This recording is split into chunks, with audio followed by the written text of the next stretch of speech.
Can a young nigga get money anymore? Tell Peter my mink is dragging on the floor. Can I have a bad bitch without no flaws?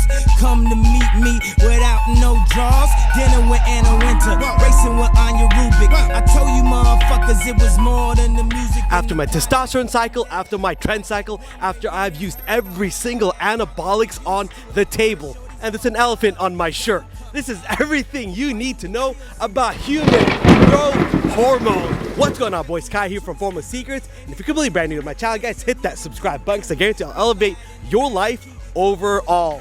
I broke my clip. It's not attached to my shirt, so I gotta hold it.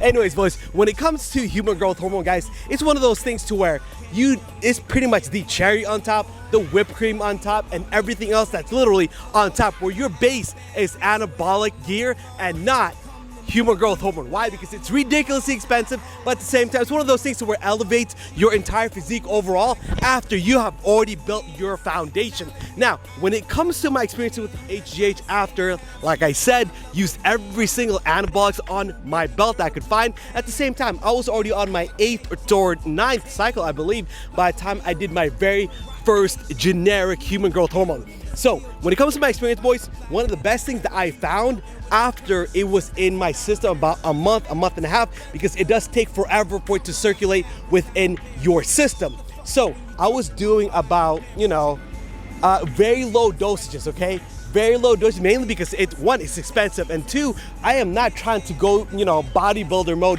when it comes to human growth hormone. Why? Because it's ridiculously expensive. So when I did it, I did about 2 IUs right before I went to bed, because it does get some people lethargic like myself. And the other part of it is I would do 2 IUs somewhere more later on the evening, to where it did get me a little bit tired, but at the same time, it's the end of the day. I'm not trying to do anything. I already done my workout. I already done my work. I don't need to go anywhere else other than home, eat, and do everything I need to do at the end of the day. So that was my schedule when it comes to that. Now, the main reason why I started doing it, because you hear the pros taking it, you hear everybody else taking it, but at the same time, I wanted it also to be another fountain of youth. So when I started applying that, the very first, I guess, good side effects, because I know it was working, was the fact that my hand, it started to go numb as I was driving. Like, I'd be driving along, and then all of a sudden, my hand started going numb, and then all of a sudden, I started realizing too that my hand started getting fat at the same time. Now, there's many explanations behind it. Either the muscles around my forearm started growing a lot more rapidly before everything could catch up, or the fact that that's just one of the more common side effects when it comes to using human growth hormone. About a couple of weeks later after that, my skin started looking a whole lot better. I don't want to say I had bad looking skin, but I don't know how to explain it until you actually see it in the first place, but your skin just looks a whole lot better. You look younger. I started, one, I'm Asian. I normally don't grow hair in my chest, but when I added human growth hormone, that also made me start growing hair on my chest as well. And when it comes to the actual physical gains out of everything else, even though I was bulking, or I was lean bulking, I wasn't retaining as much fat. It's one of those things to where you can notice it, but you have to look really closely. This is the reason why I don't advocate human growth hormone when you first start off, because you're not going to gain anything out of it, let alone it's going to cost you an arm and a leg. And at the same time, the amount of money you're going to be putting into human growth hormone, you could actually put it into real anabolics that would actually help you out way more than HGH. HGH, again, is the cherry on top. After you've already built your sundae with the bananas, with the vanilla, chocolate, and strawberry ice cream, with the nuts and everything else. And then after that, not yet, you have the whipped cream, and not yet, then you put your cherry on top, which would be HGH. Now, another good thing about that too is one of the good side effects about testosterone, right? Don't mean to change subjects here, but you recover a lot faster with test, okay? When you add human growth hormone to that, talk about not only sleeping for only 6 hours, it's even cut down to about 4 to 5 hours. It's insane. At the same time though, you do have to adapt to it, because even though physically you don't need as much rest, right?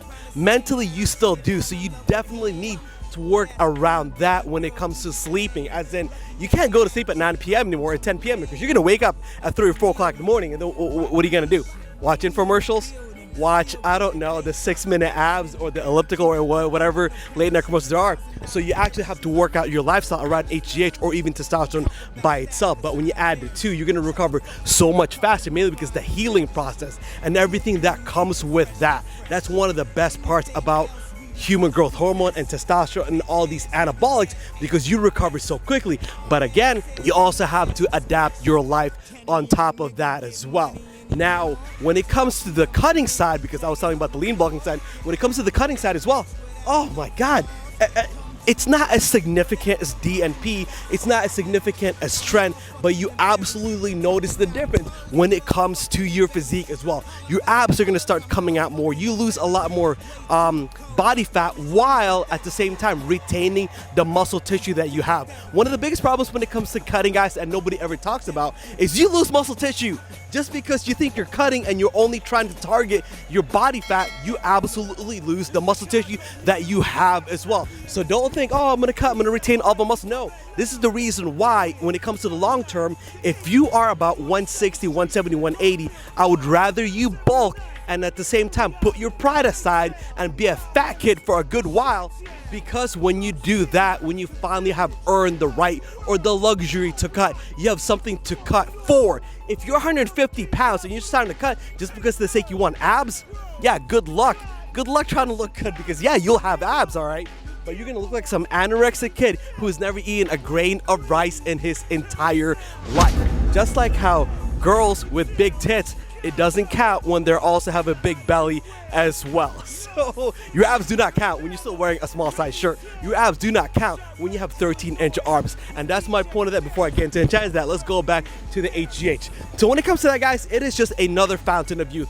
There's no bad side effects of it, obviously, unless you are, abusing it, okay? So the whole HGH gut, that does not exist for you guys. Stop trying to compare yourself to IFBB pros, who is taking a huge amount of human growth hormone and on top of that a huge amount of insulin when they are doing it.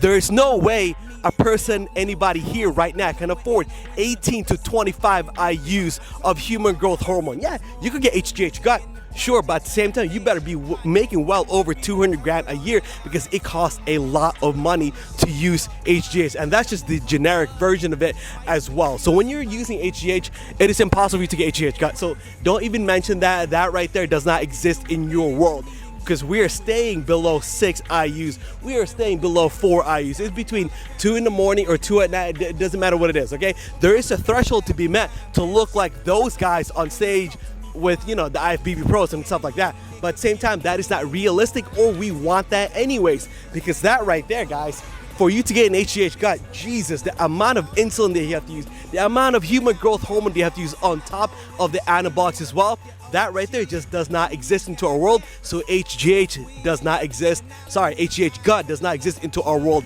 either.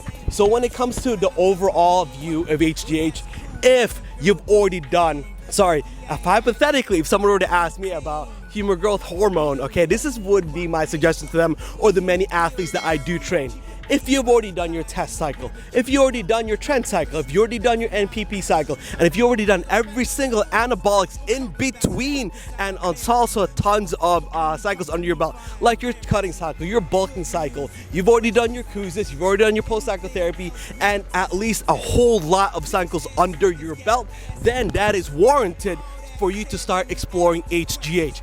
But if you're still under 4 cycles under your belt, can you technically do it? Of course you can. If it's your first cycle, can you technically do HGH? Of course you can. But will that be a waste of money? Absolutely, because you could gain so much more when it comes to just using regular anabolics, and stop trying to leapfrog yourself into the IFBB pro status. I didn't do it, and you should not do it either. Why? Because again, it's a waste of money, it's a waste of effort, and at the same time, guys, it's just a waste overall, okay? It's like one of those my many philosophies, okay? If you are some 135-pound kid and you're out there at the gym thinking you have earned the right to wear a tank top to show off what you have, it doesn't warrant you to get that tank top. Sure, you can wear a tank top, but at the same time, you have nothing to show for it. Same exact principle of if you're 150 pounds and you want to start shredding because everybody starts shredding for the summer, that doesn't warrant you to have the luxury to start cutting just so you want to see your abs as well. Earn the right to wear a tank top, earn the right to use HGH. All right, boys? So till next time, hit that subscribe button right next to that. Hit that notification bell. Kai here. Hormone Bodybuilding here. Out. Take care, fellas. Green, Terror Town, West Side.